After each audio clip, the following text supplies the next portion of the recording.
menutup sekolah.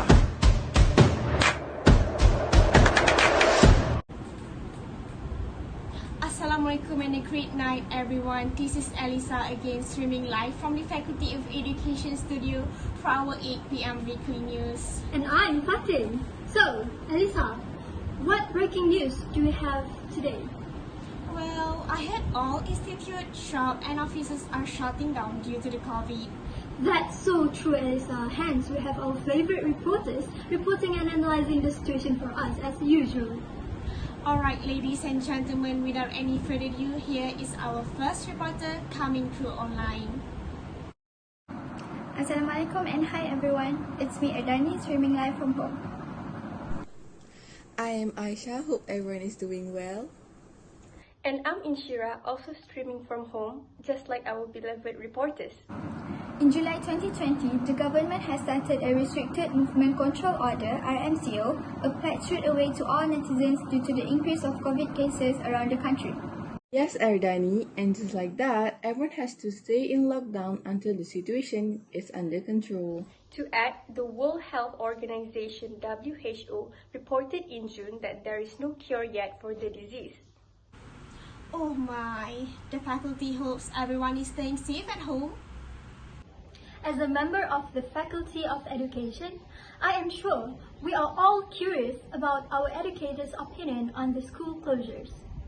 Yes, thank you for pointing that out. Regarding the situation where classes have to be done online, we've decided to interview a few teachers from all around the country. Here, we have our teachers also coming in online from their houses to help with our news today. Well, good morning, teachers. Can you please introduce yourself to our viewers? Assalamualaikum warahmatullahi wabarakatuh dan salam sejahtera. Saya Cikgu Ahmad Syar'i bin Yusof, Guru Penolong Kanan Co-Kurikulum dari Sekolah Kebangsaan Pancur, Muar Johor. Subjek yang saya mengajar adalah subjek Bahasa Melayu dan Pendidikan Jasmani Kesihatan. Hai, Assalamualaikum. I'm Madam Nanya Afida binti Muhammad Ismail. I'm 53 years old this year. And I have been teaching for 28 years plus. This May, 29 years. English has always been my passion. Hello, I'm Miss Pan. I am a MUET teacher. I teach in College Tingkatan 6 Sri Putra. Hi, Assalamualaikum and good day everyone. I am teacher Rahimah from MRSM PDRM. I am teaching English. Saya Cikgu Aliza binti Abdul Ghani, mengajar di SMK Kulim. Okey, dan saya adalah guru yang mengajar mata pelajaran sains dan juga biologi. Teachers, can you share with us some of the challenges that you faced while having to teach online? Bank ini kita terpaksa menghadapi pelbagai cabaran, terutamanya dalam penggunaan media bagi memastikan pembelajaran itu dapat dilaksanakan secara berterusan. When you have to hold classes online. So initially it was giving work via WhatsApp, and then you cannot trace whether they have done the work or not. When you ask them, then they tell you, yeah teacher, I have done the work, but you can't see what they have done, whether they have done it. So I think one of the challenge would be actually something that is very basic. That is whether my students, whether they turn up for class or not, okay? So sometimes the students, they don't come for class. Sometimes they turn up late, and then when you ask them, then they are very honest. They tell you, teacher, I cannot wake up. Nobody woke me up. Okay, and then you have students who do not attend class, and then after that you wonder what happened. And then when you call them, they don't answer your phone call. For me, the hardest part or the toughest challenge is to assess the effectiveness of the lesson that I delivered. Okay, because I cannot immediately assess my student like how I assess them in the normal classroom. Okey, bukan saya saja, saya percaya semua guru yang ada di Malaysia mengalami masalah yang sama, iaitu untuk memastikan pelajar boleh hadir ke dalam kelas dan mengikuti PDP secara online. Wow, that's quite a challenge. It is indeed. Now, we are wondering if there is any strength you found in yourself while teaching online. Bagaimanapun, pembelajaran ini memberikan pengalaman kepada guru-guru dalam kita membina kekuatan jati diri kita. One strength of teaching students in the current situation is, what I like the most is everything is on the internet. Everything is in here, or in your laptop, or in your tab. And you use less papers. When you use less paper, meaning you save time, you don't waste time photocopying the materials. Now, one strength that I find when we teach online is that there is a lot of flexibility. I enjoy using technology in my teaching. I use an iPad and then I have an Apple Pencil. So actually when I share the screen, I can actually write and then the students can see what I'm writing. So I enjoy exploring. I use Padlet, I use apps, okay? I find it very fascinating actually, okay? I think this pandemic really exposed everyone or taught everyone to be more human, to be more patient, okay? So that's what's happened to me, because I think I've been more considerate to my students. Okay, I give them extra times to submit their work. Slide yang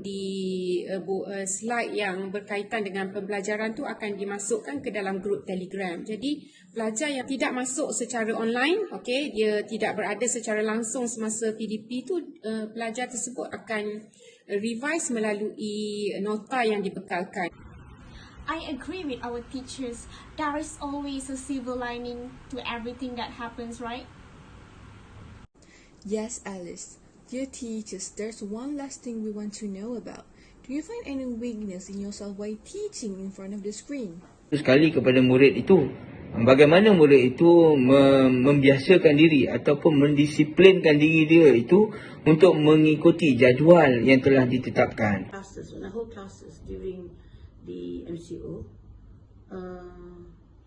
I think they didn't understand, because teaching, the students need to look at you and hear what you say and see your face, your expression, to make them understand better, and then they have to write.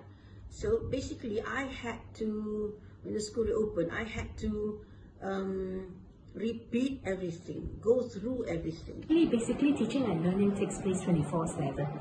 Okay, so a lot of times the students have questions to ask you, and then the teacher will naturally respond to the students. Okay, so there is no official cut-off time.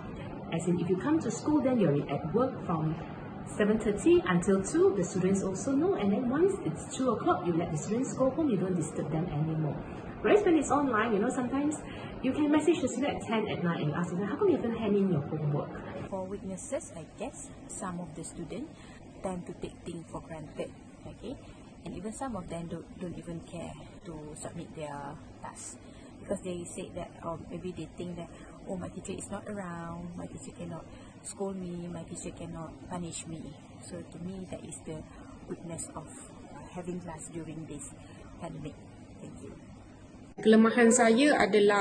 Kelemahan utama semasa PKP itu adalah untuk memastikan semua pelajar dapat apa yang sepatutnya mereka dapat. Okay? Mungkin dalam semasa PDP berlangsung, bila ditanya faham, okay, kebanyakan daripada pelajar akan kata faham ataupun mungkin dia tersenyap. Jadi kita assume, kita tak tahu kan sejauh mana konten yang telah kita bincangkan tu pelajar dapat. Well then, thank you teachers for the great sharings. Now back to our beloved reporters. According to our teachers, most of the teachers, especially the senior teachers, are having trouble adapting to the new norm of teaching online. Gladly, our lecturers are exposed to new ways of teaching. Also, the teachers mentioned that they are having a hard time trying to keep up with the students' attendance and whether they are paying attention or not. To add, the teachers notice some weaknesses in themselves while having to teach online. Our respective teachers mentioned that sometimes they cannot commit to the process as they have to be on standby even at night. As adults, there are a lot of responsibility they have to attend to at home. The teachers also cannot stop themselves from worrying about the students, as most of the time, these kids take things for granted. Wow, that is hard, isn't it? However, there is something good these teachers found in themselves after having to teach online for a few weeks now. They have become flexible into adapting to the new changes and learn to be patient in handling the students from afar. I really like how they are open and believe that teachers are still learning in life as well. That is also true, ladies. Thank you so much to our gorgeous reporters for keeping us updated every week. Now, Elisa, wow, this is such a heavy issue we are talking about today. Yes, indeed, it is, Ira. I dare to say that the public views on the impact of our country's education system during MCO is like the tip of an iceberg. We seem to be very much oblivious to our teachers' role in teaching and learning process. Listening to how the teachers confess about the challenges, strengths, and weaknesses that they face during the PDPR, it is more than enough to prove that our teachers are trying their best, that they are giving their all by using variety of approaches and learning methods just to ensure that the input and output that their students will receive during online classes are as equal to physical classes. Precisely, Alice. To me, I am really amazed by the amount of the efforts done by the teachers to ensure their lessons are well delivered.